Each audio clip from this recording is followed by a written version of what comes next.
তখনকার সময়ও পিঙ্কি যখন ওই প্রীতমের মাকে নিয়ে প্রীতমের সাথে নোংরাভাবে বলেছিল যে তুই তোর মাকে যাই বিছনায় নিয়ে এই ধরনের নোংরা ইঙ্গিত করেছিল, অনেকেই হয়তো সেটা ভিডিওটা আমার দেখেছিল, অনেকে দেখোনি, সেটা নিয়ে আমাকে অনেকে এসে কমেন্ট করেছিল। তো পরবর্তীকালে আমি বহুবার বলেছি, যেটা নিয়ে আমি প্রোটেস্ট করেছি ভিডিওতে, ইভেন পার্সোনালি ফোনেও আমি তাকে প্রোটেস্ট করেছি যে এই কথাটা তোমার বলাটা উচিত হয়নি।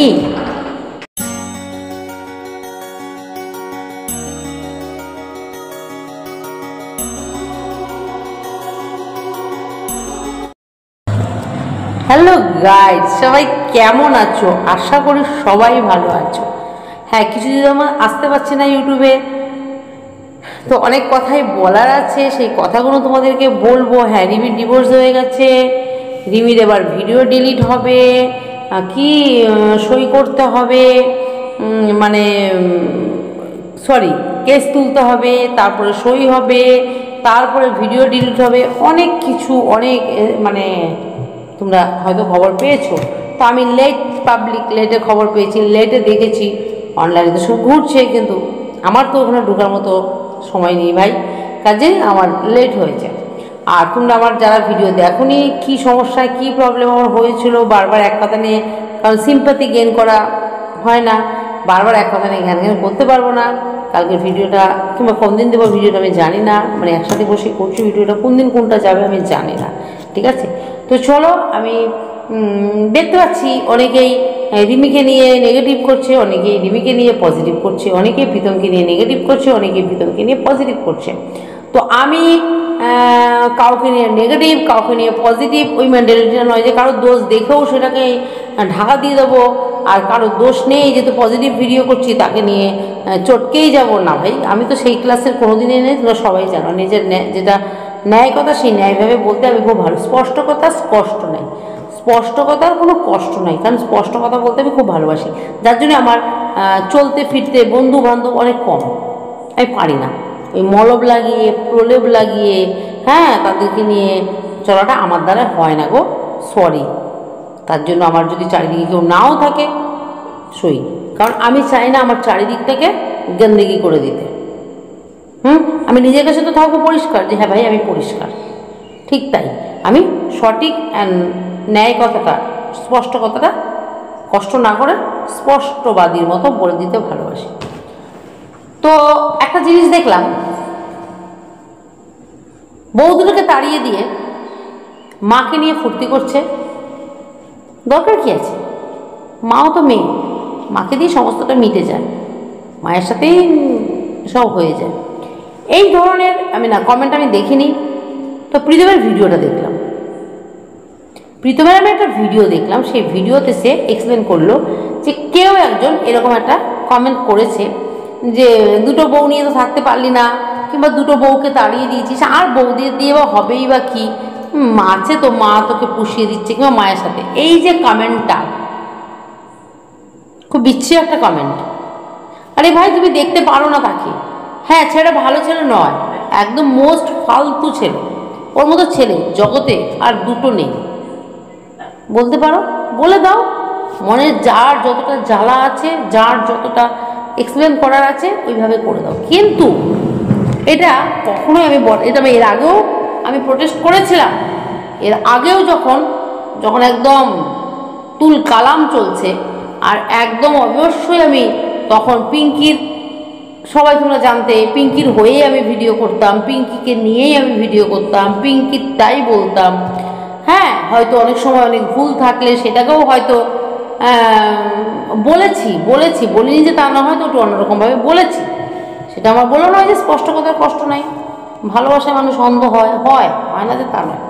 কিন্তু তখনকার সময়ও পিঙ্কি যখন ওই প্রীতমের মাকে নিয়ে প্রীতমের সাথে নোংরাভাবে বলেছিল যে তুই তোর মাকে যাই বিছনায় নিয়ে এই ধরনের নোংরা ইঙ্গিত করেছিল, অনেকেই হয়তো সেটা ভিডিওটা আমার দেখেছিল, অনেকে দেখোনি, সেটা নিয়ে আমাকে অনেকে এসে কমেন্ট করেছিল। তো পরবর্তীকালে আমি বহুবার বলেছি, যেটা নিয়ে আমি প্রোটেস্ট করেছি ভিডিওতে, ইভেন পার্সোনালি ফোনেও আমি তাকে প্রোটেস্ট করেছি যে এই কথাটা তোমার বলাটা উচিত হয়নি, এই কথাটা পিঙ্কি তোমার বলা উচিত হয়নি। কাজেই আমি আজকের দিনে দাঁড়িয়েও এটা প্রোটেস্ট করতে আমার কোনো দ্বিধা নেই যে দেখো আজকে ছেলেটাকে আমাদের পছন্দ না, অনেকেরই পছন্দ, অনেকেরই পছন্দ না। একটা মানুষ তার স্বভাব চরিত্র, তার চাল চলন, তার সমস্ত কিছু মানে সবার কাছে একটা মানুষ প্রিয় হবে, সেটা কোনোদিনই সম্ভব নয়, অসম্ভব। কারণ আমরা তো মাটির নই যে একটা জায়গায় চুপ করে বসিয়ে রাখবে, তুমি যেভাবে রাখো, স্ট্যাচু নই কিংবা শোপিস নই, বসিয়ে রাখলে ওইভাবেই বসে আছি, শুয়ে রাখছো ওভাবেই শুয়ে আছি, কোনো মুভমেন্ট হবে না। না, আমরা তো সেটা নই, কারণ আমরা রক্ত মাংসের মানুষ, আমরা স্বাধীন চেতা, স্বাধীন বলতে ভালোবাসি, আমরা বাক্য বলি, আমরা হাত পা নাড়াই, আমাদের চোখ আছে, সমস্তই আমাদেরকে আমরা চালনা করতে পারি। হ্যাঁ, তার মধ্যে আমাদের কতটা আমরা যেতে পারি, কতটা যেতে পারি না, যখনই আমরা কতটা যেতে পারবো একটা গণ্ডির বাইরে চলে যাই, তখনই আমাদেরকে নিয়ে মানুষের খারাপ কালচারটা হয়, খারাপ কালচারটা হয়। তো আমার কথা হলো, আজকে তার মাকে নিয়ে সে পার্লারে গেছে, তো খুব বড় অন্যায় কিছু করেনি। আজকে সে ছেলে বলে, আজকে সে ছেলে বলে, আজকে তার মেয়ে যদি হতো, আমার মা জীবনে কোনোদিন ফেসিয়াল করেনি। তোমাদের দেখা, এই দাও তো ইয়েটা, কিটটা, আমার মা কোনোদিন ফেসিয়াল করেনি। তো আমার মা এসেছিল, তোমরা সবাই জানো। তো কিছু মানুষের না, কিছু কিছু জিনিস, এই দেখো, দেখতে পাচ্ছ, গোল্ড কিট, ইউথফুল, এই যে অ্যান্টি এজিং এর কাজ করে। এটা দেখালাম কেন, কারণটা তোমাদের বলে দিচ্ছি। আমার মা যখন আমার বাড়িতে এলো, এই কদিন আগের ঘটনা, তোমার বোনও এসছে মায়ের কাছে, যে তোমার চলে যাবে, চল মায়ের একটু দেখ। আর ওই পুজোর সময়টা আসে, মাও ছিল, এসছে। তো এখানে আসলেই আমাদের এখানে পার্লারের একটা বউ আছে, ও আমাদের বাড়িতে এসে বুড়ো করে দেয়, মাসে মাসে আমাকে বুড়ো করে দিয়ে যায়। আবার এই পুজোর সময় আমি ফেসিয়াল করবো, ও এসে বাড়ি এসেই করে দিয়ে যায়। কারণ আমার কি বলতো, পার্লারে যাওয়ার মতো সময় নেই আমার কাছে, ঠিক আছে? তো ও এসে করে দিয়ে যায়। ঠিক তেমনি মাকে যখন, আমার বোনকে যখন করবে, বোন যখন বোন যখন বলছে দিদিভাই, পার্লারের বউটার নাম নিয়ে বলছে ও আসবে, আমি করবো ফেসিয়াল, হ্যাঁ করবি। তখন আমার মার একটা বিয়ে বাড়ি আছে এই সামনে মাসে, আমার মা বলছে আচ্ছা সামনে বিয়ে, মা তো থাকে না, আমাদের চলে যাবে, একটা অনুষ্ঠান বাড়ি কিছু আছে, বিয়ে বাড়ি কিছু একটা আছে। তো আমার মা বলছে ফেসিয়াল করবি না, মানে এই যে কথাটা ফেসিয়াল করবি না, আমার মায়ের মধ্যে কোথাও এটা একটা, আমরা মেয়ে তো আমরা হয়তো বুঝতে পেরেছি। আমি কেন মা, আমার বোন অতটা বুঝতে না পারলেও ছোটো, যাই হোক, সবসময় সব ব্যাপারগুলো সবাই ধরতে পারে না। বলছি মা কেন তুমি করবে মা ফেসিয়াল? বলছে এই আমি করবো, আমি জীবনে কোনোদিন করিনি রে। এই যে কথাটা আমার খুব মনে লেগেছে, কারণ আমি মেয়ে, আমি ফিল করতে পেরেছি ব্যাপারটা, যে আমার মা একটা সময় আমাদের পেছনেই সময়টা ব্যয় করে গেছে, আর ছিল না ওই সময়টাতে, এই জিনিসগুলো ছিলও না এত কিছু। এখন যখন হচ্ছে, আর এই তো সামান্য একটু ইচ্ছা, সামান্য একটু পূরণ করা, তাই না, বেশি কিছু হাইফাই নয়। আর আমার মনে হয় প্রত্যেকটা ছেলে মেয়েকেই ওরকম হওয়া উচিত, আমার সাধ্যের মধ্যে একটু যদি মা বাবার ইচ্ছা পূরণ, যদি সাধ্যের থেকে বাইরেও যাওয়ার মতো ক্ষমতা থাকে, অবশ্যই সৎ পথে, অসৎ পথে নয়, তাহলে আমার মনে হয় বাবা মার চাওয়া পাটাকে প্রাধান্য দেওয়ার দরকার। আমার বোনকে বলে দেবে, বোন তোকে যখন করতে আসবে মাকে একটু করিয়ে দিবি। হ্যাঁ হ্যাঁ করো মা। বলছে এই না আমি করবো না। মা করো না, কি আছে, দেখবো ভালো লাগবে, ওটা চাকচাক করবে, দেখ করো একটু ভালো লাগবে। এই যে সামান্য কিছু টাকার বিনিময়ে এইটুখানি খুশি যদি আমরা বাবা মাকে দিতে পারি, এই বাবা মাও আমাদের প্রতিটি পদক্ষেপে আমরা কীভাবে খুশি থাকবো, কীভাবে ভালো থাকবো, কীভাবে আনন্দ, তাদের এইটাই ছিল ধ্যান জ্ঞান একটা সময়। তারা নিজেদেরকে নিয়ে কিন্তু ভাবতেই পারেনি। তাহলে এখন যদি আমরা ছেলে মেয়েরা হয়ে বাবা মার এইটুকুনি ধ্যান না করি, তাহলে তো ওদের বাবা মায়েদের কষ্টটাই তো একদম জলে চলে গেল, তাই না? ব্যাপারটা সামান্য, কিন্তু এই যে ইচ্ছাটা, মানুষের জীবন তো একটাই, ওটা কিন্তু আমার মায়ের সাথে চলে যাবে। আমার আগেকার মায়েরা, আমাদের মা কাকি জেঠিরা, সবার কথাই আমি বলছি, সবার কথাই আমি বলছি,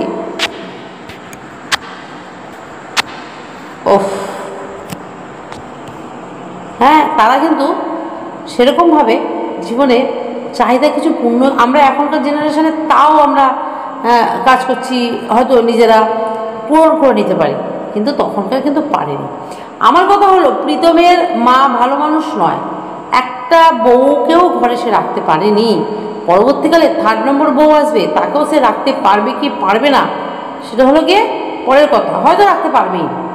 আমি ধরে নিলাম ও নিয়ে যে মেন্টালিটির মানুষ, হয়তো ধরে রাখতেই পারবে না, এটাই স্বাভাবিক।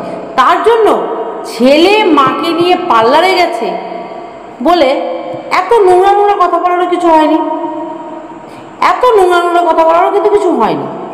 আজকে একটা মেয়ে হলে হয়তো মেয়ে হামেশাই যায়, পার্লারে যায়, এটা তো সবাই মাসে মাসে যাচ্ছে, মাসে মাসে ফেসিয়াল করছে, ভুরু করছে, কি করছে না, আইব্রু করছে না মাসে মাসে। তাহলে আজ একটা ছেলে নিয়ে গেছে, ছেলে তার মাকে নিয়ে গেছে বলে এই নোংরা ইঙ্গিতগুলো ভাই আমার মনে হয় করা উচিত হয়নি। যারা তোমরা কমেন্টের মাধ্যমে এত নোংরা ইঙ্গিত করছো। তো প্রীতম একটা কথা বললো যে তুমি যে কমেন্টটা যে করেছো সেই কমেন্টটা তুমি রিপোর্ট মেরেছি, প্রীতম বললো আমি রিপোর্ট মেরেছি, তাহলে তোমার বাড়ির কালচারটা কি এটা? দেখ, বাড়ির কালচার দিয়ে সবসময় কী হয় বলতো, সঙ্গ দোষও অনেক সময় অনেক কিছু নষ্ট হয়। কি শুনতে পাচ্ছ না? সঙ্গ দোষেও অনেক সময় অনেক রকমের কালচার নষ্ট হয়। আবার কি হয়, একটা জিনিস দেখতে দেখতে চল ওর থেকে আমি কতটা খারাপ কিছু করতে পারি করে দেখি, ঠিক তেমনি হয়েছে। হয়তো তোর 10টা কমেন্ট উনি করেছে নেগেটিভ, সেই দেখে উনি জোরদার করে আরও 2টো কমেন্ট ঠুকে দিল, ঠিক আছে? এই হলো ঘটনা। তো আমার কথা হলো, দেখ তুই বউ আবারও বিয়ে করবি, আবার বউ নিয়ে থাকতে পারবি কি পারবি না সেটা নিয়ে আমরা পরে বলবো, অবশ্যই বলবো। কিন্তু আমার কথা হলো, মাকে প্রাধান্য দিচ্ছিস, মাকে প্রায়োরিটি দিচ্ছিস, মাকে ভালোবাসছিস, খুব ভালো কথা, খুবই ভালো কথা। প্রতিটি সন্তানকে উচিত মা বাবাকে প্রাধান্য দেয়। তুই মাকে পুজোর সময় পার্লারে নিয়ে গেছিস, 24 ক্যারেট গোল্ড ফেসিয়াল করে নিয়ে এসেছিস, খুব ভালো। মা কিন্তু বলেই দিল যে আমার জীবনের অনেক বড় একটা স্বপ্ন।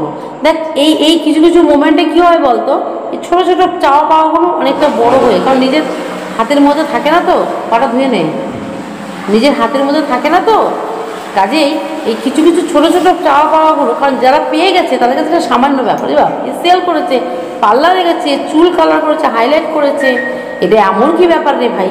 কিন্তু যারা পায়নি না তাদের কাছে এটা অনেক দুর্লভ ব্যাপার, তাদের কাছে অনেক দুর্লভ। তুই ছেলে হয়ে মাকে একটুখানি স্যাটিসফ্যাকশন দিচ্ছিস, একটুখানি ভালোবাসিস, খুব ভালো কথা। কিন্তু চারিত্রিক গঠনটা সেটা আলাদা জায়গা, সেই কথাটা তোমরা বলতে পারো যে মাকে ভালোবাসো, বউগুলোকে কেন রাখতে পারছো না, এইভাবে কিছু বলা যেতেই পারে। কি বলছেন, আমি কি ভুল বললাম? কিন্তু মাকে নিয়ে ছেলেকে জড়িয়ে নোংরা কথাগুলো, এগুলো মনে হয় আমাদের শোনাও মনে হয়, কানে শোনাও মনে পাপ, খুব নোংরাভাবে কথাগুলো বলেছে মানে কমেন্টের মাধ্যমে। কেউ ভিডিও করেছে কিনা আমি জানি না ওইসব ব্যাপারগুলো নিয়ে, কিন্তু আমি ফার্স্ট টাইম হয়তো করলাম পার্লারের ব্যাপারটা নিয়ে, আমি জানি না করেছে কিনা। আমি ও কমেন্ট নিয়েই বলছিল, কারো ভিডিও কথা কিছু কিন্তু আমি বলতে শুনিনি। তো আমার কথা হলো, ভাই একজন খারাপ বলে তাকে খারাপ দেখানোর জন্য আমি নিজেকে এতটা নিচে নামিয়ে দেব না। কি বন্ধুরা, আমি কি ভুল বলেছি? আমি যদি ভুল বলে থাকি তোমরা অবশ্যই সেটাও কমেন্ট করে জেনেও, আমি যদি কথাগুলো ঠিক বলে থাকি সেটা তোমরা কমেন্ট করে জানিও। তো চলো বন্ধুরা, সত্যি খারাপ লেগেছে, ওদের ডিভোর্সটা হয়ে গেছে। আবার বলবো, দেখো ভাই, যেখানে জোড়া লাগছে না, জোর করে কোনো কিছু করা যায় না, সেটা দেখে সরে আসাটাই ভালো। তো চলো, সবাই ভালো থেকো, সুস্থ থেকো, টাটা, দেখা হবে অবশ্যই নেক্সট ভিডিওতে।